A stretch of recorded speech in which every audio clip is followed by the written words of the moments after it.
नमस्कार, स्वागत है आपका जी बिजनेस पर। आपके साथ मैं हूं नेहा आनंद। हम लगातार आपके इस चहेते चैनल पर नए साल की स्टॉक पिक्स तो लगातार दे ही रहे हैं, लेकिन आज हम आपके लिए लेकर आए हैं एकदम खास नया स्पेशल शो। अगर आप म्यूचुअल फंड्स में निवेश करना चाहते हैं तो किस कैटेगरी के फंड्स में आपको पैसे लगाने हैं, किस सेक्टर से जुड़े फंड्स पर आपको फोकस करना है जहां तगड़ा रिटर्न मिलेगा, इन सारे सवालों के जवाब आज आपको मिलेंगे। और इन सवालों के जवाब देने के लिए हमारे साथ है नन अदर दैन जी बिजनेस के मैनेजिंग एडिटर अनिल सिंघवी।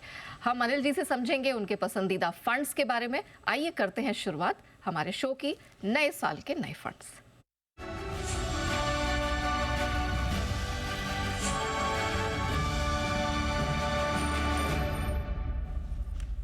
तो चलिए करते हैं शुरुआत हमारी इस खास पेशकश की, नए साल के नए फंड्स। सर, नए साल के नए फंड्स, नया साल आ चुका है, आपको क्या पसंद आ रहा है? देखिए, मेरे को सबसे पहले तो इस फंड, ये जो म्यूचुअल फंड में इस साल कहाँ और कैसे पैसे लगाएं, इसकी रिसर्च करना बड़ा पसंद आया है। अच्छा। क्योंकि आमतौर पर हमारी रिसर्च मार्केट पर रहती है, हर रोज मार्केट का ट्रेंड क्या है, मार्केट के छोटे और बड़े ट्रेंड, डेली ट्रेंड्स भी, और कुछ बड़े ट्रेंड मार्केट में जो बन रहे हैं वो भी हम पकड़ने की कोशिश करते हैं। स्टॉक्स पर हमारी हर रोज़ रिसर्च रहती है। लेकिन कई बार जब मैं देश भर में घूमता हूँ, लोग मिलते हैं, कहते हैं कि आप हम कैसे पैसे लगाएं, तो हम कहते हैं नहीं समझ आता, म्यूचुअल फंड में लगा लो। हाँ। है ना, ज़्यादा बेहतर है। तो बोलते हैं आप बोलते तो हो म्यूचुअल फंड में लगा लो, लेकिन कौन से म्यूचुअल फंड में लगाएं? तो ये बड़ा मुश्किल काम है। तो बोले ये भी तो समझाओ। तो हमने सोचा कि चलो इस साल की शुरुआत में आपको पिक ऑफ द ईयर और बाकी सारे स्टॉक्स तो ढेर सारे मिल रहे हैं, कि उन्हें म्यूचुअल फंड भी आपको ऐसे मिले जो आपके काम आते हुए दिखे। तो अब सबसे पहले तो ये है कि म्यूचुअल फंड्स में मुझे क्या पसंद है, जो आपने सवाल पूछा वो मैं आपको बता दूँ। सबसे पहले 2024 में जो भी फंड आपको सेलेक्ट करना है, एक चीज़ समझिए कि हर एक फंड का सिलेक्शन इंडिविजुअल होता है। करेक्ट है ना। स्टॉक सिलेक्शन में आपको ज़रूरी नहीं कि बहुत ज़्यादा फर्क पड़े कि मैं कौन सा लूँ कौन सा ना लूँ, कम फर्क पड़ता है। लेकिन म्यूचुअल फंड सिलेक्शन में ये ज़्यादा ज़रूरी कि आप अपने फाइनेंशियल गोल के हिसाब से क्या खरीदना चाहते हैं। परफेक्ट। ठीक है, तो पहले आपको अपना डिसाइड करना है कि मेरा टारगेट क्या है, मेरा ऑब्जेक्टिव क्या है, मेरा उद्देश्य क्या है, वो समझिए। मुझे 1 साल के लिए पैसा डालना है, 3 साल के लिए डालना है, 5 साल के लिए डालना है, 10 साल के लिए डालना है, ये समझिए। तो और उसके हिसाब से आपकी रिस्क लेने की कैपेसिटी क्या है और टाइम होराइजन कितना है, कितनी आप रिस्क ले सकते हैं। कम रिस्क वाला फंड चाहिए, ज़्यादा रिस्क वाला चाहिए, और समय आपका 1-2 साल के लिए चाहिए, 5-7 साल के लिए चाहिए। ये चीज़ आपको इंडिविजुअली डिसाइड करनी है, और उसके बाद आपको डिसाइड करना है कि आपको कौन सी कैटेगरी सूट करेगी। ठीक है। अब मैं इन जनरल बता रहा हूँ कि क्या अच्छा रह सकता है 2024 में। तो अभी का जो बाजार का मूड माहौल है, लाइफ टाइम हाई के आसपास हम ट्रेड कर रहे हैं, लगभग सारे इंडेक्स लाइफ हाई पर हैं। इस वक्त आपके लिए फ्लेक्सी कैप फंड सबसे ज़्यादा फायदेमंद हो सकते हैं। ये इक्विटी फंड्स हैं। फ्लेक्सी कैप जैसा नाम से पता चलता है, फ्लेक्सिबल कैपिटल, यानी कि इसमें large cap, mid cap, small cap सबका मिश्रण होता है। ये आपके लिए सबसे बेस्ट है। एक दूसरा जो फंड सबसे बढ़िया है वो है डेट और इक्विटी के मिक्स वाले। अच्छा। अब आप सोचेंगे ऐसा क्यों? इक्विटी तेजी में है ये, और अभी भी रहने वाली है, ऐसा सबको लग रहा है। लेकिन ये साल डेट फंड के लिए भी बहुत अच्छा हो सकता है। पूछिए क्यों? उसका रीजन यही है कि इस साल ब्याज दरें घटने की उम्मीद है। करेक्ट। अमेरिका में भी और हमारे यहाँ भी। और जैसे ही ब्याज दरें घटेंगी, आपके बॉन्ड यील्ड्स नीचे आएंगे। बॉन्ड यील्ड्स नीचे आएंगे यानी कि बॉन्ड के प्राइसेस बढ़ेंगे, और बॉन्ड के प्राइसेस बढ़ने का मतलब है कि डेट फंड में अगर आप पैसा लगा रहे हैं, फिक्स इनकम में आप पैसा लगा रहे हैं, तो उसके रिटर्न्स आपके बढ़ेंगे। करेक्ट। सो इसलिए इस साल मुझे डेट और इक्विटी के मिक्स वाले ऐसे फंड जिनमें दोनों हैं, दोनों का फायदा, ये ज़्यादा फंड। तो एक आप प्योर इक्विटी इन्वेस्टर हैं तो आपके लिए वो फंड लेना है जो फ्लेक्सी कैप फंड है, जिसमें सभी तरह की इक्विटी हो। चाहे तो फ्लेक्सी कैप ले लें, चाहे डाइवर्सिफाइड इक्विटी फंड ले लें, दोनों में से कोई भी ले लें। और अगर आप थोड़े भी कंजर्वेटिव इन्वेस्टर हैं और आप चाहते हैं कि इक्विटी भी हो डेट भी हो, तो आपको लेना है डेट और इक्विटी के मिक्स वाले फंड। अब ये आपके लिए। अब पैसा लगाना कैसे? करेक्ट। ये तो मैंने बता दिया 2 तरह के फंड। इसको लगाने के 2 ही तरीके हैं।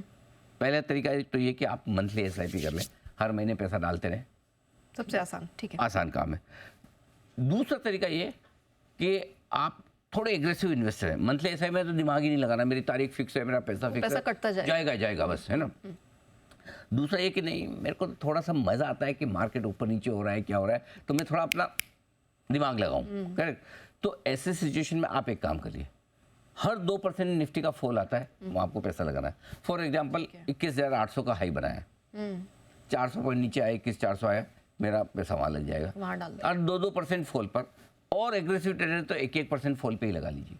अच्छा, लेकिन 2% इज 2% रीजनेबल है। ठीक है। क्योंकि रनिंग करेक्शन होते हैं, जब भी किसी आपको हाई से 2% का करेक्शन मिले, मेरी एंट्री हो गई। अब 2% में 5, 15, 50 पॉइंट आप निफ्टी के ऊपर नीचे खुद देख लीजिए, बट अदरवाइज जैसे 400 पॉइंट निफ्टी घटता है किसी लेवल से, वहां से आप पैसा डालना चाहिए। 21,800 से 21,400 आया, थोड़ा डाल दिया, 21,000 थोड़ा और डाल दिया, 20,600 आया, थोड़ा और डाल दिया, इस तरह से आप डाल दीजिए। तो आपकी क्या है, हर एक कमजोरी पर आपका पैसा लग जाएगा।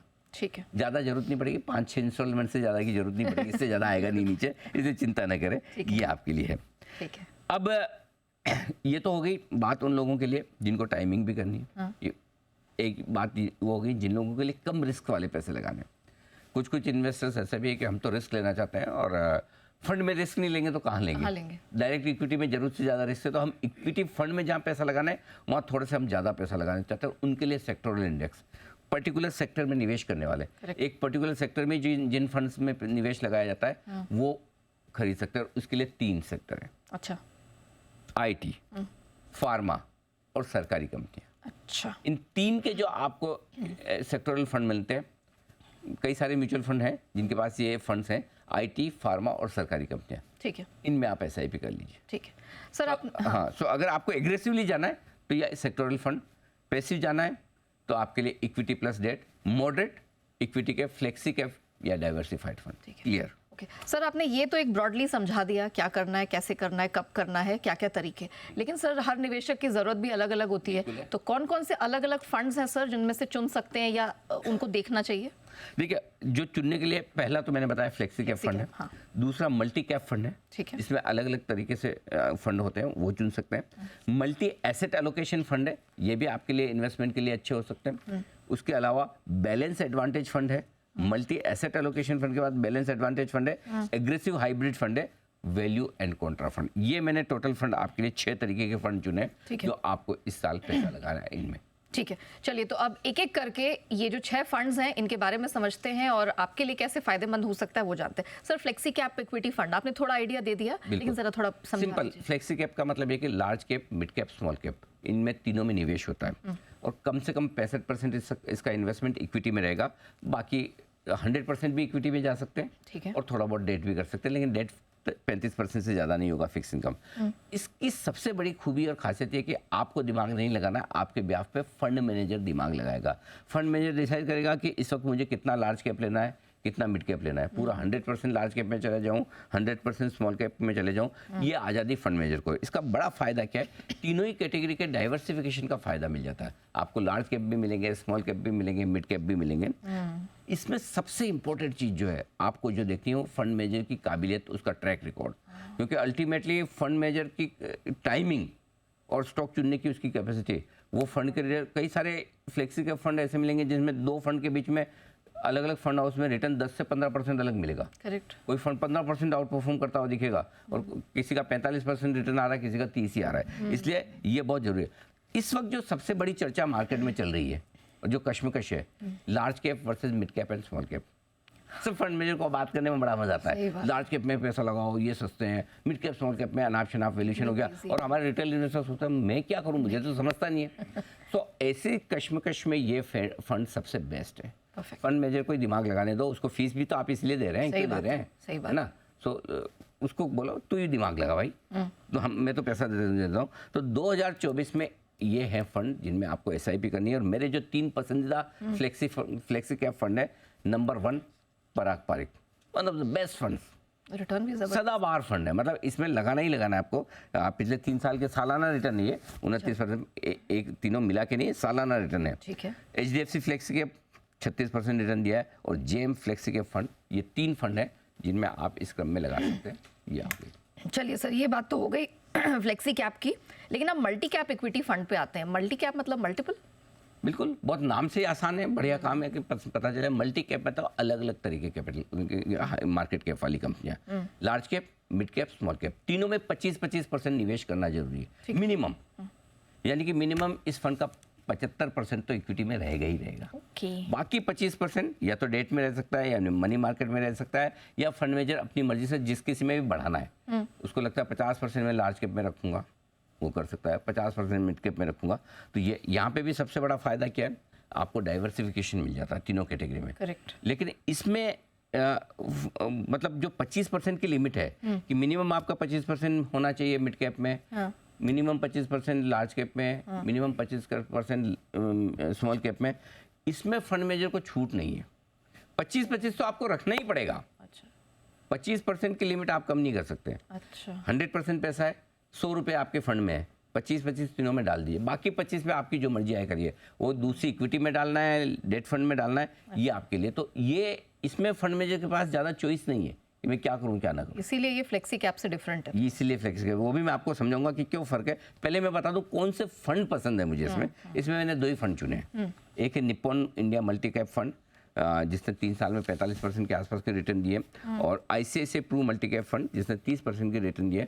तो ये 2 फंड हैं जिनकी साइज़ भी अच्छी है और ट्रैक रिकॉर्ड भी अच्छा है। तो सर अब ये जो अंतर है, क्या यही अंतर है या कुछ और भी है फ्लेक्सी कैप और मल्टी कैप? थोड़ा सा अंतर समझना जरूरी था कि आपको ये आइडिया लग जाना चाहिए कि आपको फ्लेक्सी कैप लेना है या मल्टी कैप फंड लेना है। फ्लेक्सी कैप फंड में मिनिमम 65% इक्विटी में होता है, जो 100% तक जा सकता है। मल्टी कैप में मिनिमम 75% होगा, क्योंकि तीनों कैटेगरी में 25-25% उनको रखना होता है, इसलिए मिनिमम 75% उनका इक्विटी में होगा। ठीक है। अब मल्टी कैप में तीनों कैटेगरी में 25-25% रखना जरूरी है। फ्लेक्सी कैप में कोई जरूरी नहीं है। अगर फंड मैनेजर को लगता है मैं 100% में पूरा लार्ज कैप में जाऊंगा, 100% मिड कैप में जाऊंगा, उसकी मर्जी है। तो कैप वाइज कैप नहीं है, है ना, वैसा समझिए। ठीक है। फ्लेक्सी कैप में फंड मैनेजर को पूरी आज़ादी है, यहाँ पर थोड़ी आज़ादी कम है मल्टी कैप में। और फ्लेक्सी कैप के मुकाबले में इसीलिए मल्टी कैप में थोड़ी सी रिस्क ज़्यादा है, फ्लेक्सी कैप में कम है। फ्लेक्सी कैप में क्या है, फंड मैनेजर जल्दी से इधर से उधर हो जाता है। मल्टी कैप में अगर बहुत ज़्यादा समझो कि आपको स्मॉल कैप बहुत अनाप शनाप महंगे भी लग रहे हैं, फिर भी 25% तो आपको रखने ही पड़ेंगे, है ना। सो इसलिए फ्लेक्सी कैप कम रिस्की है। फ्लेक्सी कैप और मल्टी कैप में सबसे बड़ा जो फ़र्क है वो ये कि आपका फंड मैनेजर बहुत बढ़िया होगा तो फ्लेक्सी कैप में पैसा बना के देगा, और फंड मैनेजर का कॉल बाजार पे गलत गया तो आपके पैसे कम बनेंगे। ये है। ठीक है, चलिए, तो रिस्क के हिसाब से ये डिफरेंस भी बैठता है फ्लेक्सी कैप और मल्टी कैप। अच्छा sir, multi asset allocation fund, ये तीसरा फंड आपने इसका जिक्र किया, ये क्या होता है? जैसे मल्टी में तो मतलब एक से ज़्यादा क्या एसेट है, यानी कि अलग अलग एसेट क्लास, अलोकेशन यानी कि अलग अलग एसेट्स में पैसा लगाने वाला फंड। अब अलग अलग एसेट्स क्या होती है वो मैं आपको समझा दूँ। पहले तो इन्हीं फंड को हाइब्रिड फंड भी कहा जाता है, क्योंकि इसमें एक से ज़्यादा, जनरली आमतौर पर इक्विटी फंड इक्विटी में पैसा डाल रहे हैं, कुछ इक्विटी फंड कैसे होंगे, इक्विटी प्लस डेट में पैसा डालते हैं, फिक्स इनकम में। ये मल्टी एसेट क्लास है, इनमें मिनिमम 3 एसेट क्लास में तो पैसा हो गई होगा। अच्छा, अब वो तीसरी कौन सी हो सकती है वो मैं बताता हूँ आपको। और हर एसेट क्लास में कम से कम 10% पैसा लगाएंगे मिनिमम। ठीक है। इक्विटी, डेट, ये तो जनरली होता ही है। तीसरा या तो गोल्ड हो सकता है, करेक्ट, ये गोल्ड में भी पैसा लगाते हैं। ये रीट हो सकता है, रियल एस्टेट इन्वेस्टमेंट ट्रस्ट, या इनविट हो सकता है। तो ये 5 एसेट क्लास में से कोई भी 3 पकड़ के ये उसमें पैसा लगाता है। 3 से ज़्यादा भी लगा सकते हैं। अब इसमें भी 65% पैसा तो इक्विटी में लगाना जरूरी है, और इसलिए जरूरी है क्योंकि इन पे भी टैक्स जो लगता है ना वो इक्विटी फंड की तरह ही लगता है। फ्लेक्सी कैप मल्टी कैप तो खैर इक्विटी फंड है ही, वहाँ तो इक्विटी की तरह ही टैक्स लगता है। इनमें भी टैक्स जो लगता है वो इक्विटी की तरह लगता है। तो ताकि आपको long term short term capital gain tax का बेनिफिट मिल जाता है, और वो तभी मिलता है। किसी भी इक्विटी फंड में एक नियम ध्यान में रखिए, अगर उसमें 65% से कम इक्विटी में एक्सपोजर है तो वो बेनिफिट लॉन्ग टर्म वाला नहीं मिलता है। इसलिए जो भी ये फंड बनते हैं वो इस तरीके से बनते हैं कि 65% पैसा तो इक्विटी में जाएगा ही, बाकी 35% पैसा जो बचा है वो अलग एसेट क्लास में जाएगा। वो डेट में भी हो सकता है, गोल्ड में हो सकता है, इनविट्स और रीट्स में हो सकता है। इसमें सबसे बड़ा फायदा क्या है, जैसे फ्लेक्सी कैप और मल्टी कैप फंड में आपको इक्विटी में ही अलग अलग डाइवर्सिफिकेशन मिलता है, अलग अलग मार्केट कैप के लिहाज से। इसमें डाइवर्सिफिकेशन मिलता है अलग अलग एसेट्स का, कि आपके पास फिक्स इनकम भी है, कभी समझो इक्विटी नहीं चल रही, डेट में पैसा बन रहा है, कभी गोल्ड में पैसा बन रहा है। सो वो आपको अलग अलग एसेट क्लास का, और ये इनके मुकाबले में और भी कम रिस्की है। अच्छा। क्योंकि यहाँ पर आपको एसेट्स के हिसाब से अलग अलग निवेश की कैटेगरी के हिसाब से आपको डाइवर्सिफिकेशन मिलता है। और यहाँ पे जो मेरे पसंद के 2 फंड है मल्टी एसेट एलोकेशन फंड में, वो है ICICI Pru multi asset allocation fund, 28,000 crore का AUM है, और क्वांट मल्टी एसेट, ये 2 फंड है जिनमें आप यहाँ पर पैसा लगा सकते हैं। वेरी वेल सर, चलिए हमने मल्टी एसेट एलोकेशन फंड समझ लिया। अच्छा सर, अब ये जो चौथा आपने बताया बैलेंस्ड एडवांटेज फंड, ये क्या है, कैसे समझें, किसके लिए बेनिफिशियल है? नाम में पता चल जाता बैलेंस, और बैलेंस किस में बनाना है, इक्विटी और फिक्स इनकम में। आमतौर पर हिंदुस्तान के लोग कैसे हैं, ज़्यादातर लोग तो सब फिक्स इनकम एफडी में लगाएंगे, बैंक में रखेंगे, है ना, टेंशन नहीं लेनी ऐसा दिमाग नहीं लगाना ऐसा, मेरा फिक्स मेरा कम नहीं हो रहा, है ना। अब कितना बढ़ रहा है वो दिमाग नहीं लगाते, लेकिन कम नहीं हो रहा। सो बैलेंस एडवांटेज फंड का मतलब क्या है कि एक बैलेंस बना के चलने वाला फंड, और बैलेंस किस में बनाता है, इक्विटी और डेट दोनों के बीच में। इसमें इक्विटी भी है और फिक्स इनकम भी है। अब इसमें क्या है, मिनिमम 30% इक्विटी होगी जो मैक्सिमम 80% तक जा सकती है, 80%। हाँ 80%, और बाकी पैसा फिक्स इनकम में डेट में लगाया जाता है, ठीक है। अब इसमें ये फ़ायदा कि इक्विटी और डेट का एलोकेशन आप कम ज़्यादा कर सकते हैं। तो फंड मैनेजर क्या करता है, बैलेंस एडवांटेज फंड में अगर आपका मार्केट सस्ता है तो इक्विटी में धीरे धीरे पैसा बढ़ाते जाएंगे। अच्छा। और आजकल के हिसाब से जैसे मार्केट बढ़ा हुआ है तो वो पैसा डेट में बढ़ाते डेट में जाएंगे। तो डेट से इक्विटी में वो जो रेशियो है कि कितना इक्विटी में होना चाहिए फंड का, कितना डेट में होना चाहिए, वो फंड मैनेजर अपने दिमाग से कम ज़्यादा करता रहता है ना। लेकिन इसमें भी पैसे जो टैक्स लगता है वो इक्विटी फंड की तरह ही लगता है, ताकि आपको टैक्स का बेनिफिट मिल जाए। डेट फंड में टैक्स का बेनिफिट नहीं मिलता है। अब सबसे बड़ी चीज़, दो जगह ये बड़ा काम आते हैं ये फंड। अच्छा। पहला तो ये कि अगर बाजार में उतार चढ़ाव ज़्यादा है तो फिर ये फंड बड़ा काम आता है कि जब बाजार खराब हो रहा हो, इक्विटी एक्सपोजर कम कर लो, डेट में डाल लो। एक तो ये। दूसरा ये कि कभी कभी अगर डेट मार्केट में बढ़िया तेजी होने वाली हो, और आमतौर पर इक्विटी मार्केट की और डेट मार्केट की तेजी अलग अलग चलती है, क्योंकि ब्याज दरें लोएस्ट लेवल पे होगी तो इक्विटी मार्केट चढ़ेगा, ब्याज दरें हाईएस्ट लेवल पर होगी तो फिर वो वाले तो अगर ब्याज दरें नीचे आनी है तो डेट मार्केट को फायदा होगा। सो अभी जो सिचुएशन है, ब्याज दरें हाईएस्ट लेवल पे है, नीचे आने की तैयारी है, तो डेट में भी पैसा बन जाएगा। इक्विटी आपके हाईएस्ट लेवल पे चल रहे हैं तो थोड़ा डर रहता है। तो बैलेंस एडवांटेज फंड का सबसे बड़ा फायदा क्या है, ये बैलेंस बना लेते हैं दोनों के बीच में। और ऐसे में आपके लिए एचडीएफसी का एक ही मेरे को इसमें फंड जो पसंद है, एचडीएफसी बैलेंस एडवांटेज फंड, शानदार बेहतरीन। मतलब इस फंड की साइज देखिए 70,000 करोड़ के आसपास बहुत की बड़ा, हाँ। बेस्ट फंड है, और इसमें दिमाग लगाने की आपको जरूरत है नहीं। चलिए ठीक है, ये भी हमने समझ लिया। अच्छा सर, अग्रेसिव हाइब्रिड फंड, मतलब नाम से ही लग रहा है कि कुछ बिल्कुल क्रांतिकारी टाइप का नाम एग्रेसिव है, बाकी ज़्यादा इतना एग्रेसिव है नहीं। इक्विटी अच्छा। और डेट का मिक्स है, 65% इक्विटी 35% डेट है। सिंपल सा है, इक्विटी फंड की तरह इसमें भी टैक्सेशन मिलता है। मैंने सारे फंड इस तरह से चुने हैं जिसमें आपको टैक्स का बेनिफिट मिले। Exactly. कि आप 1 साल 3 साल अगर लगा कर रखें तो पता चला कि नहीं तो टैक्स में ही आपके रिटर्न चले गए। तो टैक्स के बेनिफिट के हिसाब से चुना है। जिनकी एवरेज रिस्क लेने की कैपेसिटी, बहुत ज़्यादा रिस्क नहीं लेनी इसमें, मिनिमम रिस्क है, इसमें आपको एग्रेसिव हाइब्रिड फंड में पैसा लगा सकते हैं। बेसिकली डेट और इक्विटी में मिक्स लगा रहे हैं। खाली बैलेंस एडवांटेज फंड थोड़ा ज़्यादा एग्रेसिवली मैनेज किया जाता है, ये आराम से पैसिवली मैनेज किया जाता है। ICICI Pru equity and debt एक ये फंड है, डीएसपी इक्विटी एंड बॉन्ड ये दूसरा फंड है, जेएम एग्रेसिव हाइब्रिड फंड ये तीसरा फंड है। इन 3 फंड को आप चूज कर सकते हैं इसमें। Okay, and last but not the least sir, value and Contra fund, sir इसके बारे में बताइए। एक है, दो है, अलग है, क्या है क्या ये? दोनों अलग अलग तरह के हैं, लेकिन जनरली इनको साथ में माना जाता है। वैल्यू फंड और जिनमें वैल्यू वही कॉन्ट्रा माने जाते हैं, जिनमें कॉन्ट्रा वही वैल्यू माने जाते हैं। बड़ा बारीक सा फर्क है, मैं पहले समझाता हूँ। पहले वैल्यू फंड बता दूँ। वैल्यू फंड में भी सेम इक्विटी में 65% मिनिमम पैसा रहेगा।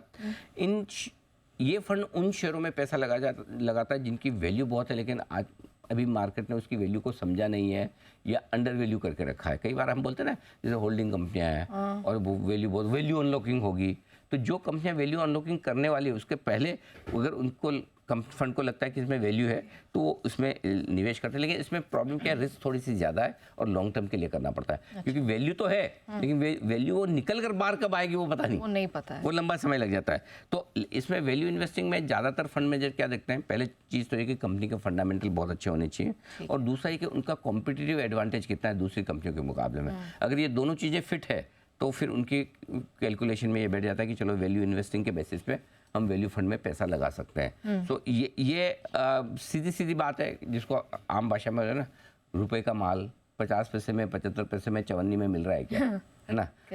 वो देख के फंड मैनेजर शेयर खरीदता है। 2 फंड हैं जिसमें आप सोच सकते हैं, आदित्य बिरला सन लाइफ का ABSL प्योर वैल्यू ये एक फंड है, और निप्पॉन इंडिया वैल्यू फंड है। यहाँ पर 2 जगह लगा सकते हैं आप पैसा। ओके, और sir Contra fund? Contra fund, Contra जैसा नाम है कि आप मतलब दुनिया के विपरीत चलो, कॉन्ट्राडिक्टरी है ना, जो सब सोचते हैं उसके अलग। कुछ शेयर ऐसे हैं जो आजकल चलते हैं। फॉर एग्जांपल पिछले साल IT, फार्मा, मेटल कॉन्ट्रा हो गए। कैसे? किसी को IT नहीं लेना, नहीं किसी को फार्मा नहीं लेना, मेटल का भी पता नहीं था, मेटल का भी ऐसा कि यार ये तो सब खराब है। लेकिन कुछ फंड मैनेजर्स ऐसे होते हैं, वो ये सोचते हैं कि यार जब सब खराब बोल रहे हैं तभी तो भाव अच्छे होते हैं। करेक्ट। अभी वाली खराब है, कभी तो अच्छे होंगे, तो वो कॉन्ट्रा बेट लेते हैं। सबके आम धारणा के विपरीत। रिपोर्ट्स आप देखोगे सबके डाउनग्रेड आएंगे, टारगेट नीचे करके आएंगे, लेकिन फंड मैनेजर सोचता है मैं तो इसी वक्त लूंगा, तो ये लेते हैं। यहाँ पे भी रिस्क बहुत ज़्यादा है क्योंकि आप बाजार के ट्रेंड के विपरीत चल रहे हो, और रिस्क एक तो नीचे जाने की है, दूसरे रिस्क ज़्यादा लंबा समय तक इन्वेस्टेड रहना पड़ सकता है। जरूरी नहीं कि आपने लिया 3 महीने में पैसा बन जाए, 1 साल में बन जाए, 3 साल 5 साल ये इंतजार करवा सकता है। इसलिए कॉन्ट्रा फंड है, और कॉन्ट्रा फंड में मैंने एक ही चुना है, बहुत बढ़िया फंड है ये, SBI कॉन्ट्रा फंड, जिसमें यहाँ पर आप निवेश कर सकते हैं। 3 साल के रिटर्न 45% के इसमें। ठीक है, चलिए तो हमने ये सारे फंड समझ लिए, लेकिन सर अब आखिर में आपसे जानना चाहेंगे large cap, mid cap, small cap, तीनों स्पेस बाजिंग है, आपको कौन सा फंड पसंद है? देखिए ये जो रिकमेंडेशन वाले फंड्स हैं मैंने वो सारे आपको बता दिए। ठीक है। अब कई बार लोग ये सोचते हैं कि भाई अलग अलग कैटेगरी में मुझे अगर लगाना ही है तो सिंपल सी चीज़, लार्ज कैप फंड सोचने की जरूरत नहीं, टॉप 100 शेयरों में ये पैसा लगाते हैं। ठीक है। और मतलब ब्लूएस्ट ऑफ ब्लू चिप जो सबसे कम रिस्की फंड होते हैं। और अगर आपको लाइफ में कुछ नहीं करना, स्ट्रेस नहीं लेना, निफ्टी सेंसेक्स के बाहर अगर अच्छे शेयर आपको चाहिए, लार्ज कैप फंड में लगा लीजिए। Nippon India large cap fund, HDFC top 100 और ICICI प्रू ब्लू चिप, मतलब ये निफ्टी के सब्स्टिट्यूट समझ लीजिए एक तरह से, सेंसेक्स के सब्स्टिट्यूट समझ लीजिए, और इनमें लगा लीजिए और उनसे थोड़ा सा बेहतर रिटर्न देंगे आप। ओके। तो ये क्लियर कट है, ये फंड आपके लिए शांति है। जिनको मिड कैप फंड्स में पैसा लगाना है मैं उसके लिए भी लेके आया हूँ। अच्छा। हाँ बिल्कुल, ताकि मैंने मेरी पसंद की आपको बता दी, फिर आपको जो पसंद आए वो लगा लीजिए। ठीक है। Mid cap fund, HDFC mid cap fund, HDFC mid cap opportunity fund है, जिसका 50,000 करोड़ से ज़्यादा का AUM है, ये बहुत बढ़िया है। निप्पॉन इंडिया ग्रोथ फंड है एक, और तीसरा है Tata mid cap growth fund. ये तीनों ही फंड बढ़िया है, आप यहाँ पर पैसा लगा सकते हैं। लार्ज कैप में पैसा लगा रहे हैं 1 से 3 साल का व्यू रखिए। ठीक है। मिड कैप्स में पैसा लगा रहे हैं 3 से 5 साल का व्यू रखिए। और तीसरी कैटेगरी जो स्मॉल कैप फंड की है, यहाँ 5 से कम 7-8 साल का व्यू लेकर चलना है अगर आपको इन्वेस्ट करना है। और स्मॉल कैप फंड जो आपको बढ़िया मुझे नज़र आते हैं, इनमें Invesco India small cap fund number 1 पे रखूंगा, Franklin India smaller companies number 2, quant small cap fund number 3। ठीक है। इन 3 तरह के ये आपकी पसंद के। तो अब आपको ये देखना है, आपको अपने हिसाब से अब चूज़ कर लीजिए कि आपको क्या है। मेरे हिसाब से जाएंगे फ्लेक्सी कैप लीजिए, और दूसरा डेट और इक्विटी का मिक्स ले लीजिए। डेट और इक्विटी का मिक्स लेने का क्या तरीका है, बैलेंस एडवांटेज फंड या हाइब्रिड फंड ले लीजिए। ठीक है। और जिनको कंजर्वेटिव जाना है, आप मल्टी एसेट एलोकेशन फंड में चले जाइए, जिसमें आपको इक्विटी, डेट, गोल्ड, इन्वेस्ट सब मिल जाएंगे। सो बस आप थोड़ा सा, मैंने फंड सारे आपको दे दिए, कैटेगरी सारी दे दी, अब थोड़ा सा आपको इंडिविजुअली अपने हिसाब से सोचना है।